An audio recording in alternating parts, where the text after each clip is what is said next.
Isang linggo pa lamang matapos ilunsad ng administrasyon ni Pangulong Duterte ang seryosong paglilinis sa Manila Bay, nakitaan na raw agad ito ng malaking pagbabago. Ang dagat na dating mabaho, puno ng basura at pinandidirihan, ngayon ay dinudumog ng mga tao at tila nagiging selfie capital na ng Metro Manila. Isa rin ang kanilang reaksyon matapos personal na masaksihan ang malinis na Manila Bay. Todo puri sila sa pamahalaan dahil sa magandang resulta ng kampanya nito. Okay po, wala nga akong paglagyan yung kasiyahan ko nung nakita ko siya eh. Kaya nga, ang dami kong picture eh. Iimbestigahan na sa Kamara simula sa November 17, 2025 ang Manila Bay Dolomite Beach Project. Inihayag ito ni Bicol Saro Party List Representative Terry Ridon, chairperson ng House Committee on Public Accounts. At kailangan mapanagot ang lahat ng sangkot dito up to the President himself dahil proyekto ito ng dating Pangulo. Dating Pangulong Rodrigo Roa Duterte, sinisi ng Kongreso sa rehabilitasyon ng Dolomite Beach.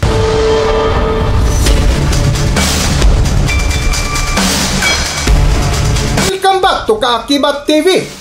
Matapos nga hinagupit ng sunod-sunod na bagyo ang buong bansa na kung saan unang tinamaan ng pinakamalaking dilubyo ay ang lalawigan ng Cebu nang maglanding sa kalupaan ang bagyong Tino na nagresulta ng matinding baha sa iba't ibang bahagi ng lugar sa Cebu na ang isa sa itinuturong dahilan sa nasabing insidente ay ang pagkawasak ng bilyong-bilyong piso na halaga ng ilang flood control projects na nadaluyan ng tubig na substandard ang pagkagawa na nagresulta ng matinding baha na sa bagong update ngayon ay umabutan ng 158 katao ang nasawi na may hinahanap pa sa kasalukuyan.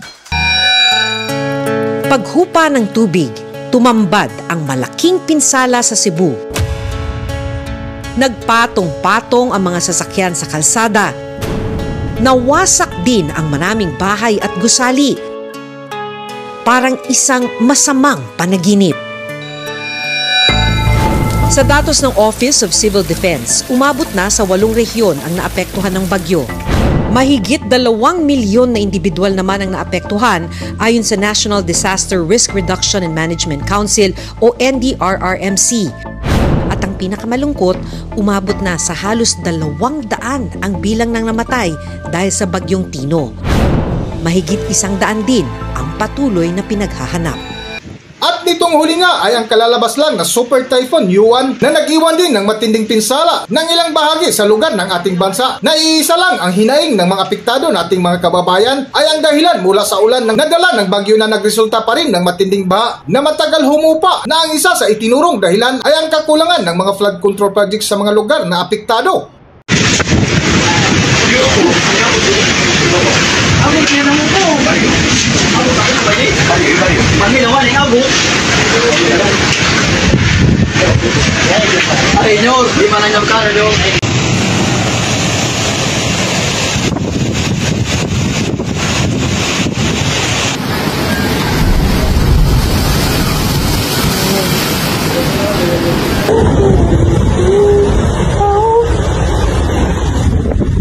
What?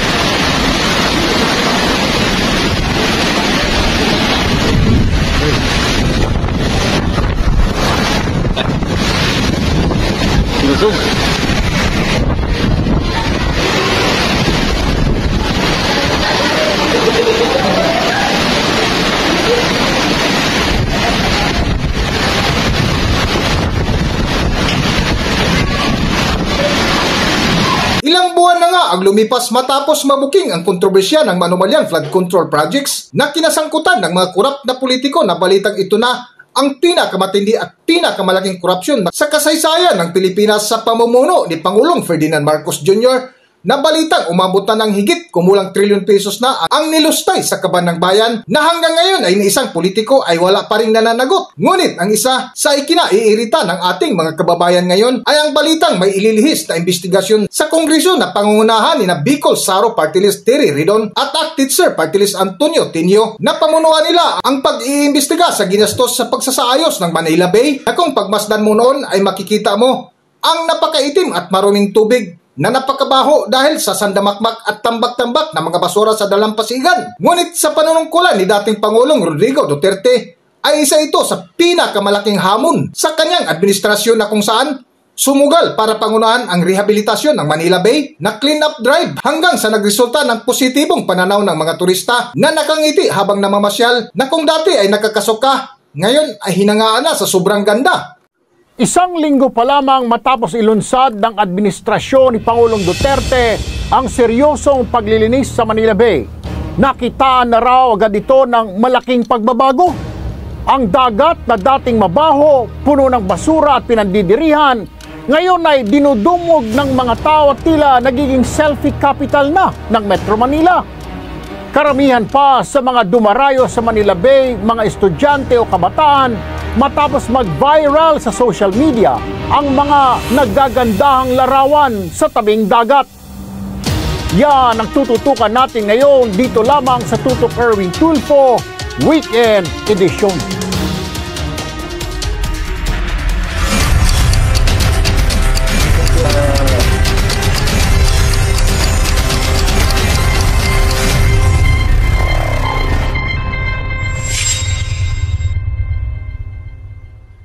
Ito ang kumakalat na larawan sa social media ilang araw matapos ipatupad ng pamahalaan ang seryosong paglilinis sa Manila Bay. Ang ilan pa nga hindi mapigilang ikumpara ang political will ni Pangulong Duterte sa mga nagdaang administrasyon.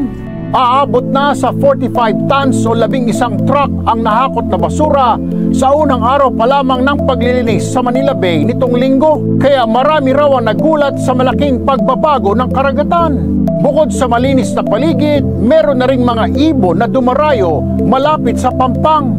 Kaya naman, kabi-kabila ang selfie ng mga Pinoy na tila naging turista sa sariling bayan.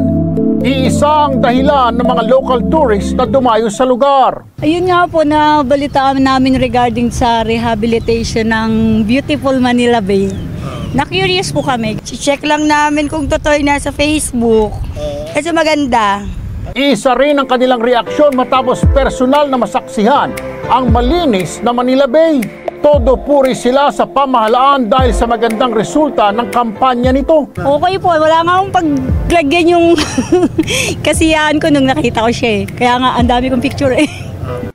Patuloy pa rin ang pagdagsa ng mga namamasyal sa Manila Baywalk Dolomite Beach.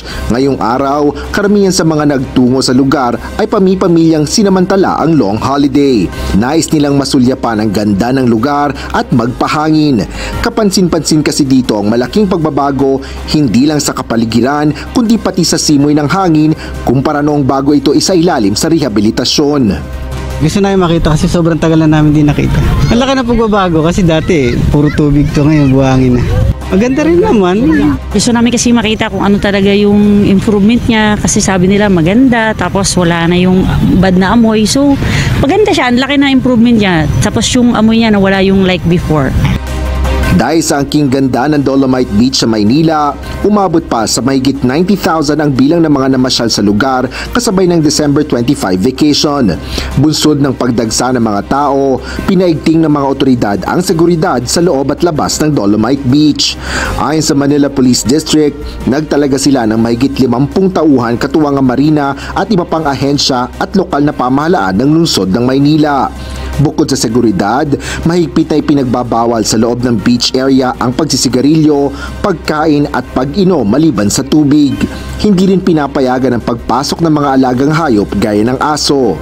Batay sa regular na testing na isinasagawa ng Department of Environment and Natural Resources, ligtas na ang maligo sa bahaging ito ng Manila Bay.